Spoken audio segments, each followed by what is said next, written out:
The crystal flute slipped from my fingers and shattered against the marble floor. I'm James Reed. 15 years of marriage, 2 kids, a house we'd built together brick by brick. Tonight was supposed to be our anniversary celebration. 200 guests, violin strings, Sarah in that emerald dress she'd been hiding for weeks. Everything perfect. Everything was supposed to be perfect. Then the waitress pulled me aside near the kitchen. Her name tag read Michelle. She was maybe 25, with tired eyes that had seen something I hadn't. She'd whispered it quickly, urgently, like she was risking her job. Don't leave the hall, Mr. Reed. Hide behind the counter. You'll understand everything yourself. I should have dismissed her as confused or drunk. Instead, something in her voice, a tremor of genuine concern, made me listen. Maybe it was paranoia. Maybe it was the way she gripped my sleeve. Now I crouched in the shadows behind the service counter, my dinner jacket hanging awkwardly, feeling ridiculous. The kitchen smelled like garlic and butter.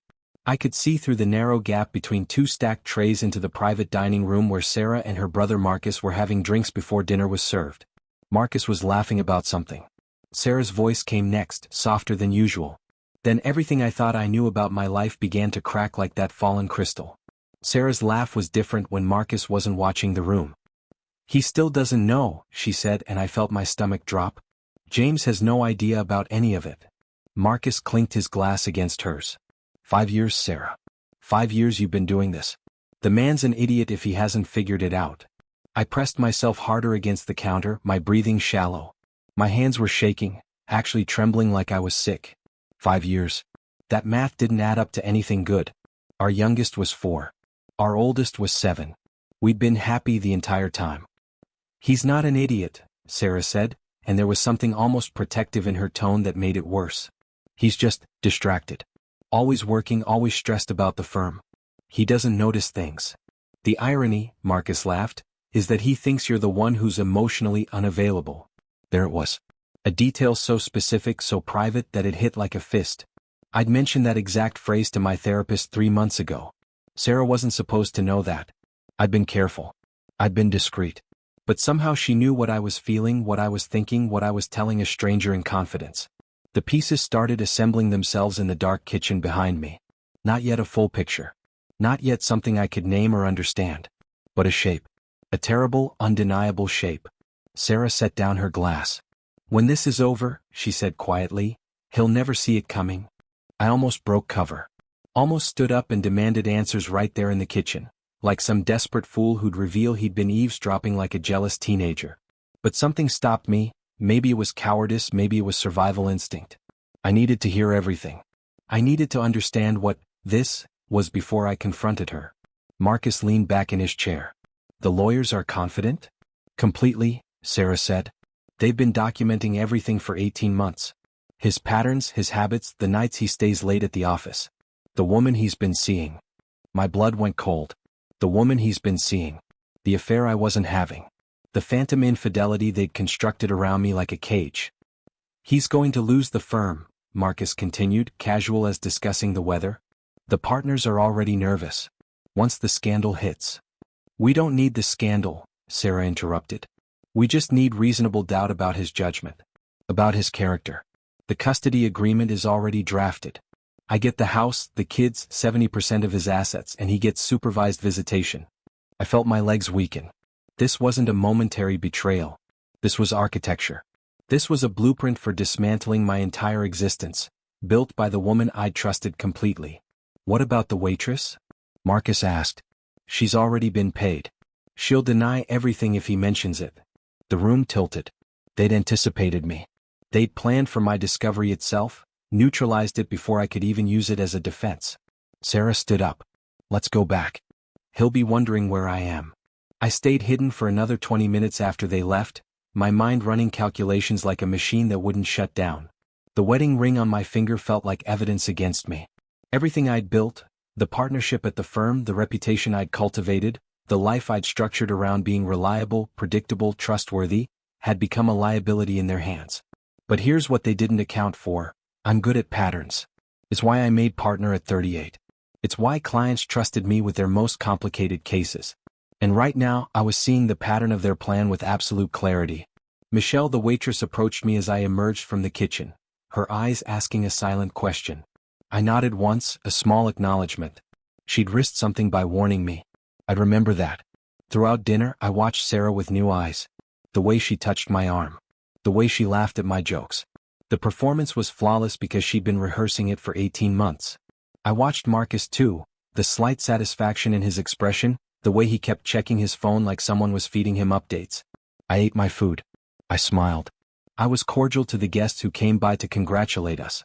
And all the while, my mind was 3 steps ahead, disassembling their strategy piece by piece. They'd made one critical mistake. They'd assumed I was passive. They'd built their case on documented patterns, on a false narrative of infidelity, on exploiting my reputation for being emotionally distant. But they'd never considered that the man they were destroying might be smarter than both of them combined. By the time dessert was served, I'd already decided how to burn it all down. Not their lives. Their plan. The confrontation happened 3 days later in my office at the firm. Not at home.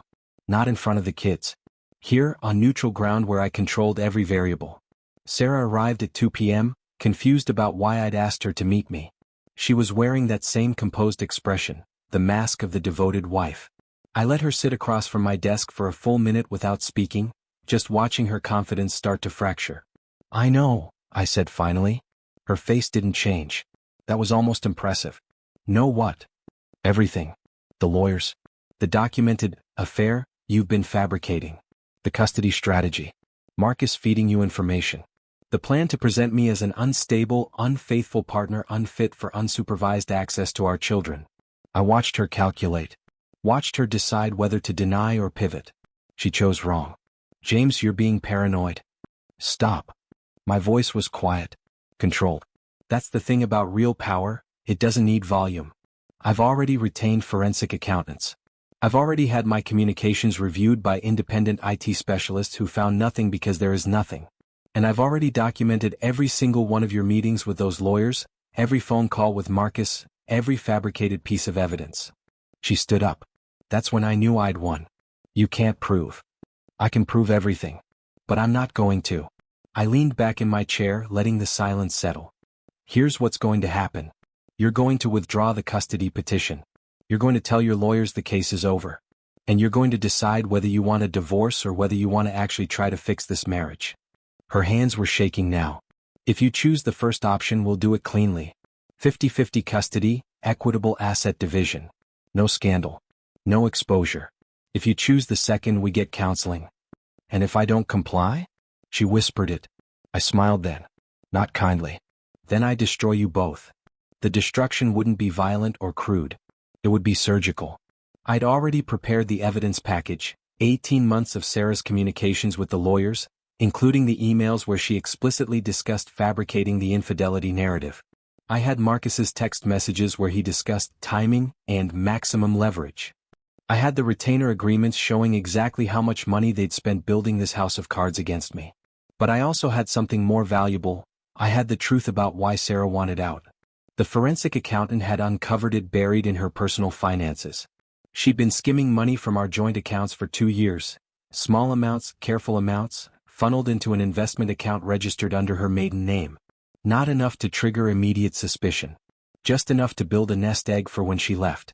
The affair she'd fabricated for me? It was actually Marcus.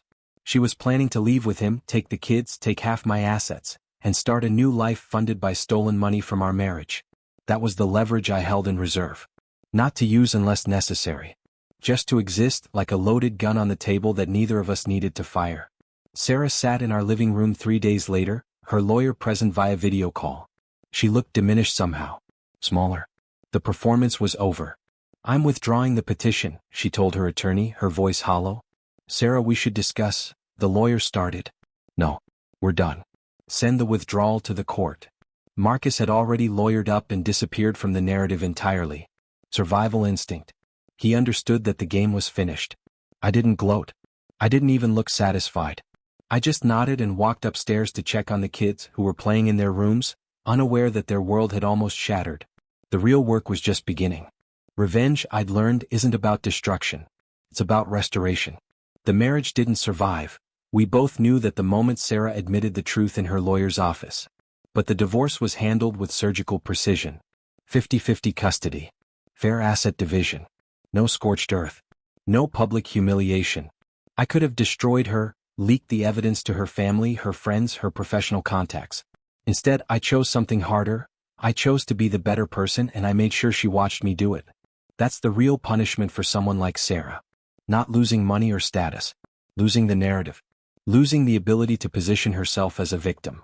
Losing the right to tell the story of our marriage to anyone without confronting what she'd actually done. I kept my job at the firm. My partners never knew how close I came to becoming the cautionary tale Sarah had designed. Michelle, the waitress, received a quiet recommendation that got her into a paralegal program. Her conscience had saved my life, and I wasn't going to let that go unrecognized. The kids adapted better than I expected. Kids are resilient when the adults around them stop performing and start being honest. I wasn't the emotionally distant father Sarah had claimed. I was just a man who'd been betrayed and chose not to become a villain because of it. 6 months after the divorce was finalized, Sarah reached out. She wanted to talk. I agreed to meet her at a coffee shop, neutral ground again, but this time without the weight of hidden agendas. She looked tired. Genuinely tired, not performed tired. "I'm sorry," she said. "For all of it." I believed her. Not because I'd forgiven her, but because I'd moved past needing her forgiveness to mean anything. "I know you are," I said. And I meant it without kindness or cruelty. Just acknowledgement. Sarah stirred her coffee, watching the foam dissolve. "I thought I was trapped. I thought you didn't see me. I thought if I controlled the narrative I could control my own life." "You almost did," I said. "You were brilliant at it, actually. If that waitress hadn't warned me, if I'd been less careful, you would have won completely." She flinched at that. Good. Not because I wanted her pain, but because she needed to understand the weight of what she'd attempted. Understanding is the only real consequence that matters to people like Sarah. "What happens now?" she asked quietly. "Now we co-parent. We're civil. We're honest with our kids about why their parents aren't together without weaponizing that truth.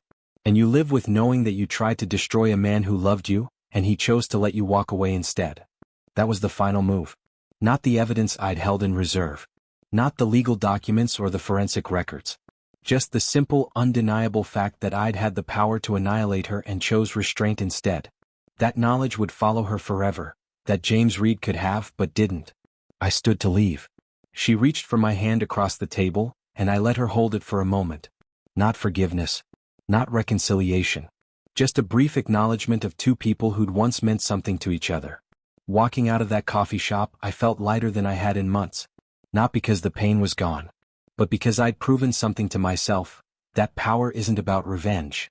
It's about choosing not to use it. And that choice had set me free.